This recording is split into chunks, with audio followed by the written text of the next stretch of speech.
Hello everyone, welcome back to my channel, or welcome if you are new. Today I thought it would be fun to talk about the 8 books that I read in the month of February. So the first book that I read was What the Chicken Knows, a new appreciation of the world's most familiar bird by Sy Montgomery. I unfortunately only gave this book 3 stars. This is a very short little book. I was expecting it to be a little bit more science-y, I guess, more looking into chickens' behaviors and that kind of thing, but honestly most of the book was just the author's experience with having chickens and like her really admiring her neighbors. So I didn't really connect with her personal experience that much, and I wanted to learn more from it than I did. I mean, I did learn a few things from her experience, but not enough for it to really impact me or make me feel like it was worth my time, unfortunately. Sorry, that sounds kind of harsh, but it's the truth. I'm not here to lie to you. So that was kind of a bummer for me. I do have chickens, and I am trying to become a better chicken caretaker, and so I just thought, oh, maybe this would be some cool knowledge, but it fell pretty flat for me. So that was the first book that I read. The next book that I read was The Spear Cuts Through Water by Simon Jimenez. I gave this book 4 stars. In this book, you are following 2 warriors who have to escort a goddess across a broken land to try and end the reign of a tyrannical emperor who is her husband, and also her sons, who they call the Terrors. This book is extremely interesting in its writing style. I really loved the writing style of this book.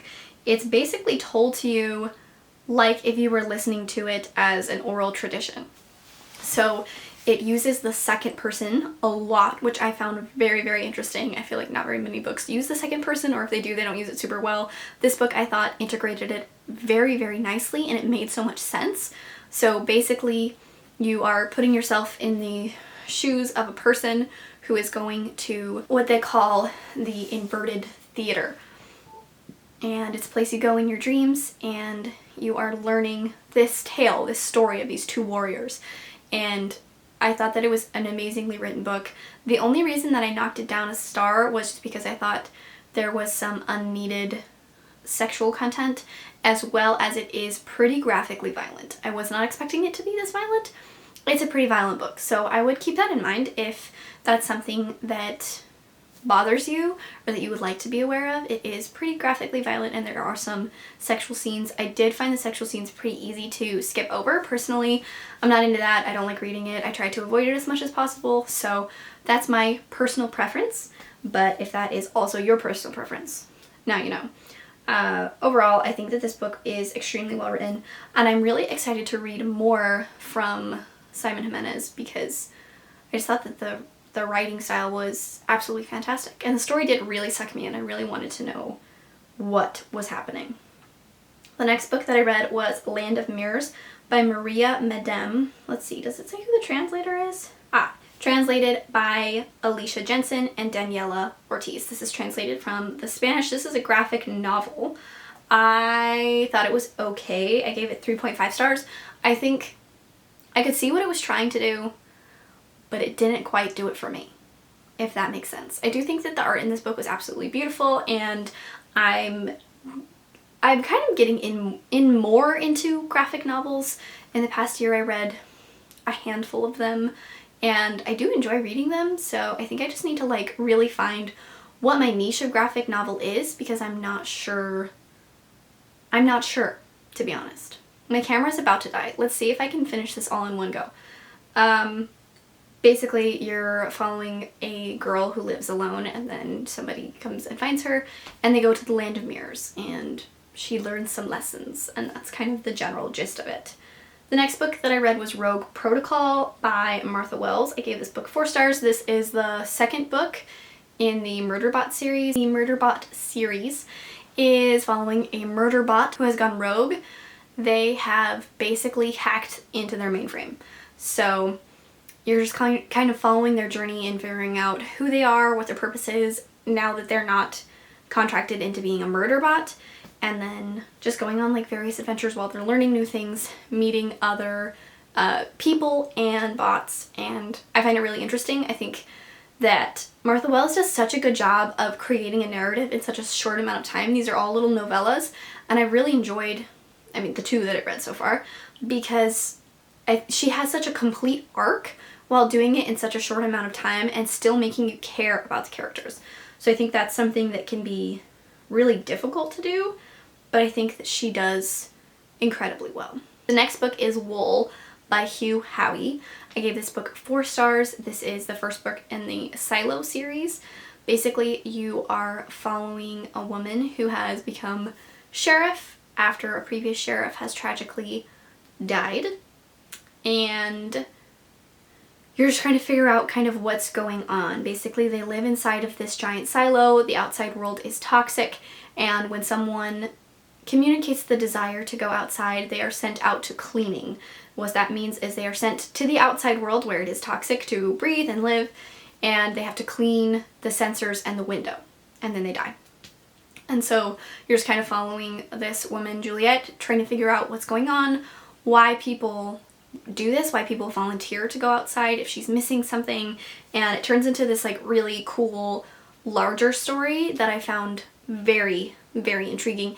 I do think it's a little bit too long, and it is also pretty violent, so keep that in mind.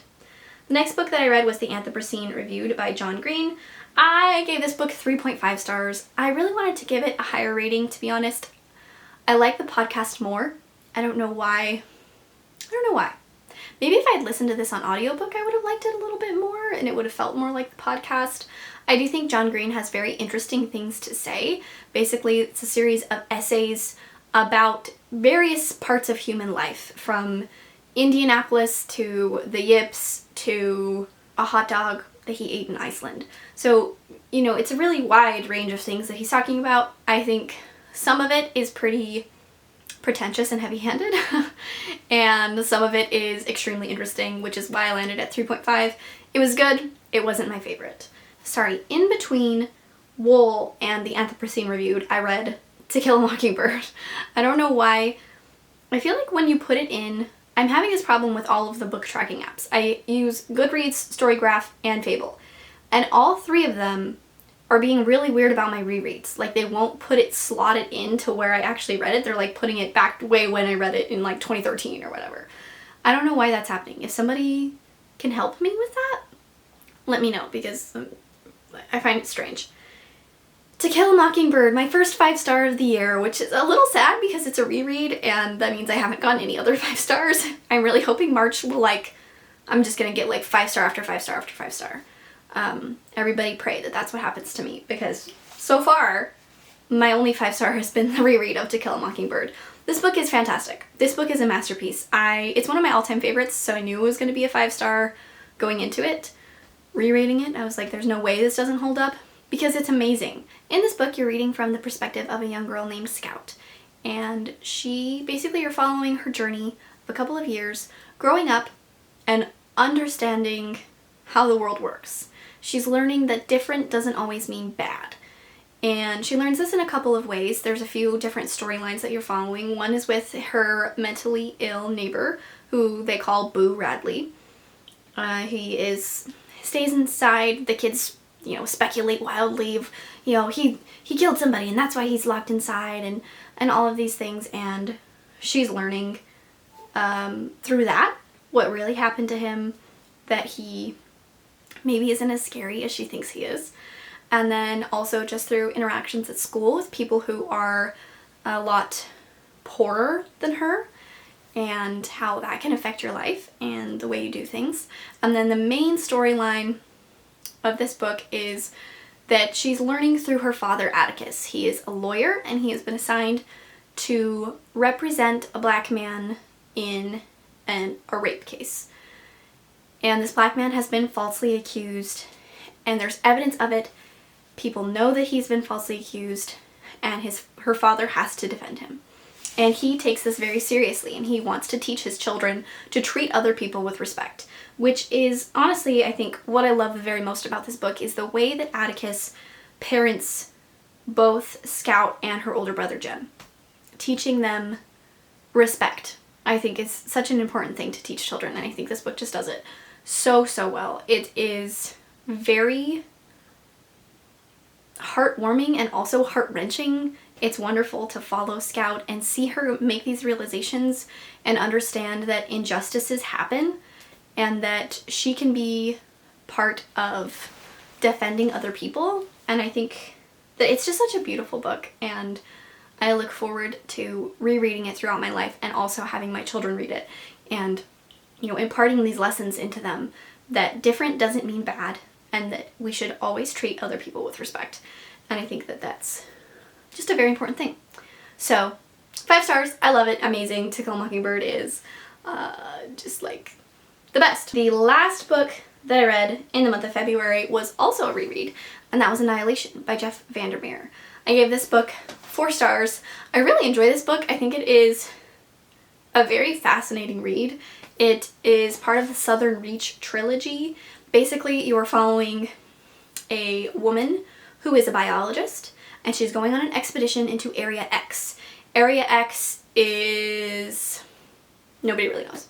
It's this wilderness area, been taken over by wild things growing everywhere. There's a border around it, and the government sends expeditions in to see what's happening. This book is weird. This book is trippy. This book makes you question what is happening, and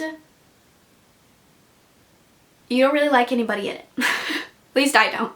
I don't really like any of the characters, but I find this book so fascinating, the way that it just like sucks you in. The first time I read this book, I read it in one sitting because I didn't have kids back then. Now I have children, so it's a lot harder for me to like just sit down and read a book.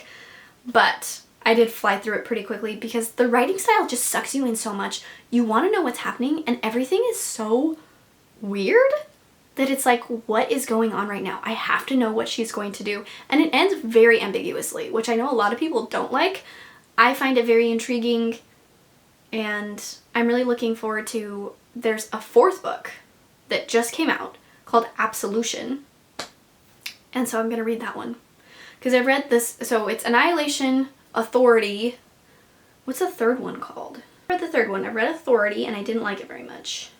Acceptance is the 3rd one.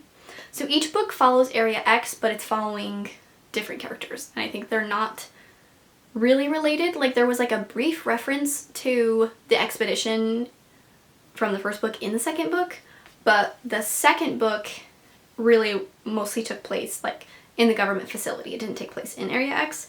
I have no idea what the 3rd book is about. I'm gonna go into it just not knowing, and I have no idea what the 4th book is about, but I'm just, it's a big surprise that he released another book, because everyone thought it was a trilogy because it was called the Southern Reach trilogy for a long time. So now it's a, what's it called when there's 4 books?